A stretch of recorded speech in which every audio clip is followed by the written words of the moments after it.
So what I wanted to show you in this last video about the project is that we can actually create our own modules and export something from them, like for example a function, then import this function into another module and then use that function there. Okay, and so that is what we're going to do in this lecture. So let's say that we actually had a bunch of different JavaScript files in which we used this replace template function. So right now we are just using it here in index.js. We use it twice, and that is why we have a function. But imagine that we wanted to use this function in multiple files, okay?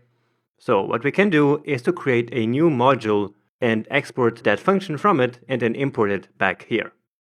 So the first thing that you need to know is that in Node.js, actually every single file is treated as a module, okay? And so this index.js here actually is also a module, which in this case imports other modules, and particularly these three. So let's now create a new folder here, which I'm going to call modules. And then in here, I'm going to create a file, which will be our module called replacetemplate.js. Okay, so let's grab our function here, actually cut it out from here, and simply paste it here. All right, now how do we actually export this function from this module? Well, there are different ways of exporting something from a module, and we're going to talk in depth about all of this in another section later on. But for now, all we're going to do is to use module.exports.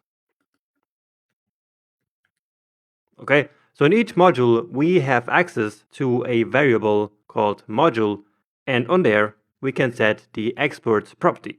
And that we then set to whatever we want to export. In this case, that is just this function. So we're going to get rid of this name. And so basically what we're going to assign to this exports property on module is simply this anonymous function, right?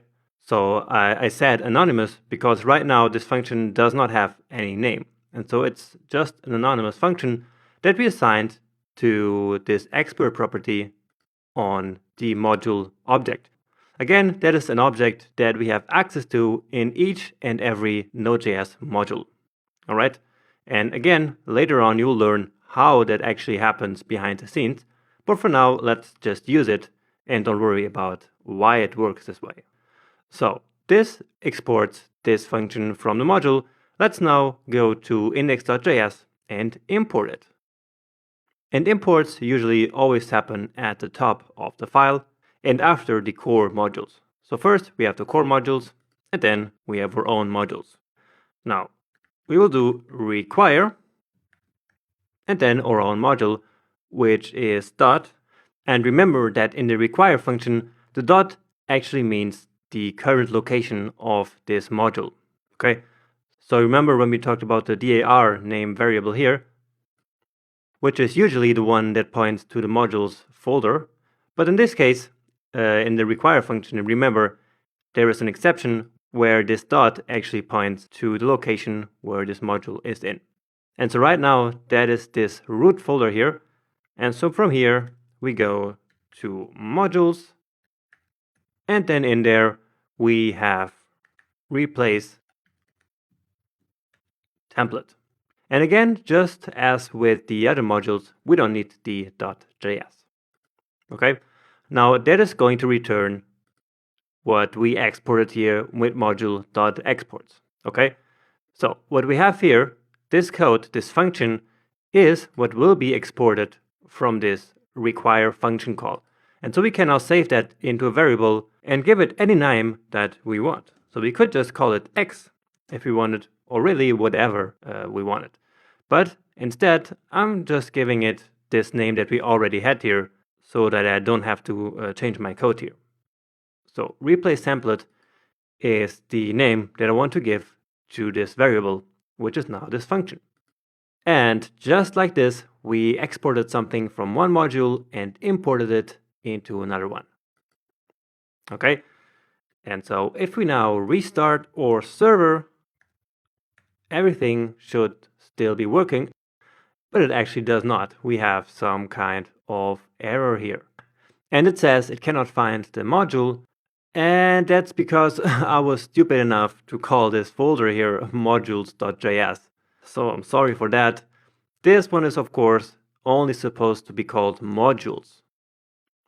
Okay, and that's why it wasn't giving me the autocomplete here. I was wondering why that was, and now we know. So if it doesn't work for you, just change the name here of this folder, and then everything should match and work as it should. So let's reload, and it still replaces everything as it should. The same here, of course. And so, yeah, we're now done with this project. So congratulations, well done, and you're well on your way of learning Node.js. Now in the rest of the section, we're going to talk a little bit about the Node Package Manager, or NPM. And so we're going to keep working a little bit with this project, but not really adding any functionality. Anyway, see you in the next video where we're going to start talking about NPM.